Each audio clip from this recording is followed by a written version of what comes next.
Hello friends, welcome back to my channel and page মিষ্টি nursing. আমি নবনীতা আজকে চলে এসেছি আরও একটি নতুন ভিডিও নিয়ে। আপনারা যারা আমার ভিডিও ইউটিউব থেকে দেখছেন তারা লাইক, শেয়ার, কমেন্ট এবং সাবস্ক্রাইব করতে ভুলবেন না। আর যারা ফেসবুক পেজ থেকে দেখছেন তারা কিন্তু লাইক, শেয়ার, কমেন্ট এবং ফলো করতে ভুলবেন না, যাতে আমার ভিডিওর নোটিফিকেশান সবার আগে আপনাদের কাছে পৌঁছতে পারে।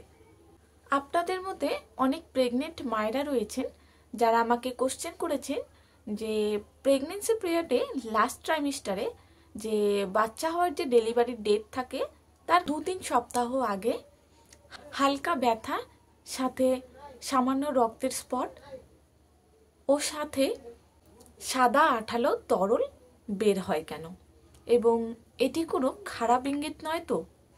আজকে আমি আপনাদের এই প্রশ্নের উত্তর দেব।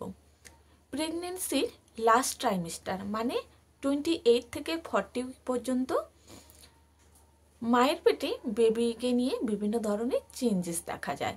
যেমন এই ট্রাইমিস্টারে দেখা যায় বেবি মায়ের পেটে নড়াচড়া একটু কম করে দেয়, সাথে 34 থেকে 40 উইকের মধ্যে বেবি দেখা যায় যে মায়ের সার্ভিক্স থেকে হালকা ব্লিডিংয়ের স্পট এবং সাদা আঠালো তরল বের হয়, সাথে মায়ের কিন্তু কোনো ব্যথাও থাকে না, অনেক সময় দেখা যায়। অথবা দেখা যায় যে মায়ের সার্ভিক্স থেকে হালকা হালকা জল পড়ছে। এই চেঞ্জেসগুলো কিন্তু এই ট্রাইমিস্টারে দেখা যায়। অনেক সময় মায়েরা এই বিষয়গুলো নিয়ে যে ব্যথা নেই কিন্তু এই আঠালো তরলগুলো বের হচ্ছে কেন বা ব্লিডিংটি বা হচ্ছে কেন, এগুলো নিয়ে টেনশন করে ফেলে।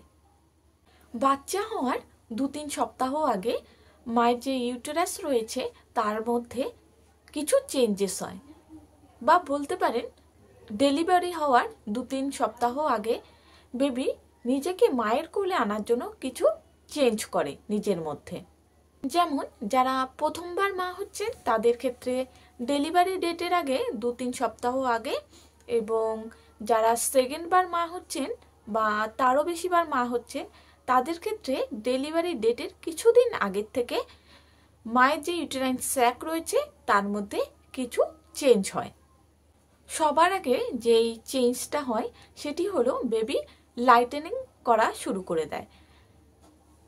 বেবি মায়ের পেটে যে ইউটেরাইন স্যাক রয়েছে সেটি থেকে ধীরে ধীরে নিচের দিকে নামতে শুরু করে, মানে পেলভিক যে ক্যাভিটি রয়েছে মানে কোমরের যে হাড্ডিতে যে খাঁচা রয়েছে তার ভেতরে ঢোকা স্টার্ট করে। যেমন আমাদের বুকের খাঁচা রয়েছে তেমনি কিন্তু পেলভিক এরিয়াটি রয়েছে, সেখানে একটা খাঁচার মতো ক্যাভিটি রয়েছে, সেখানে বেবি মায়ের ইউটেরাইন স্যাক থেকে ঢোকা স্টার্ট করে।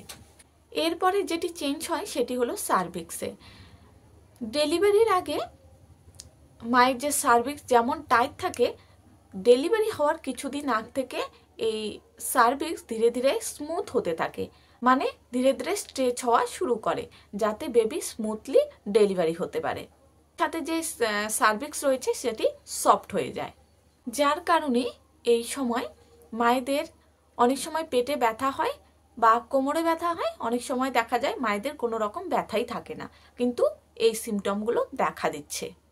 আবার অনেক সময় দেখা যায় মায়েদের পেটে হালকা হালকা ব্যথা থাকে কিন্তু ধীরে ধীরে এই ব্যথা কোমর থেকে ছড়িয়ে থাই পর্যন্ত গিয়ে পৌঁছয়। এই ব্যথাটি কিন্তু যেহেতু বেবি নিচের দিকে নামতে থাকে তার কারণেই হয়ে থাকে। আবার অনেক সময় দেখা যায় মায়ের সার্ভিক্স থেকে হালকা ব্লিডিং এবং সাদা আঠালো তরল বের হয়। এগুলো যে কন্টিনিউয়াস বের হয় তা কিন্তু নয়, হালকা দেখা যায় আবার বন্ধ হয়, আবার দেখুন পরের দিন হবে, বা এরকম করে হয় আবার বন্ধ হয়। এগুলো হলো প্রি ডেলিভারি সিমটম, মানে আপনার বাচ্চা হওয়ার সময় চলে এসছে, 1 উইকের মধ্যে আপনার ডেলিভারি হয়ে যাবে। ব্লিডিং হওয়ার কারণ হলো এই সময় যেহেতু বেবি ইউটেরাইন স্যাক থেকে নিজেকে সেপারেট করে পেলভিক ক্যাভিটির মধ্যে প্রবেশ করে, যার কারণে সার্ভিক্সের যে ক্যাপিলারি ভেসেলগুলো রয়েছে সেগুলো স্ট্রেচ হয়ে যায়। এগুলো হলো বেবির ওয়েলকাম সাইন। তো এগুলো দেখা দিলে কিন্তু ভয় পাবেন না। তো আশা করি আজকের ভিডিও আপনাদের কিছুটা উপকার হলো। তো যদি ভিডিওটি ভালো লাগে অবশ্যই কিন্তু কমেন্ট করে আমাকে জানাবেন। তাহলে আজকে এই পর্যন্তই, দেখা হচ্ছে নেক্সট দিন নতুন কোনো ভিডিওর সাথে।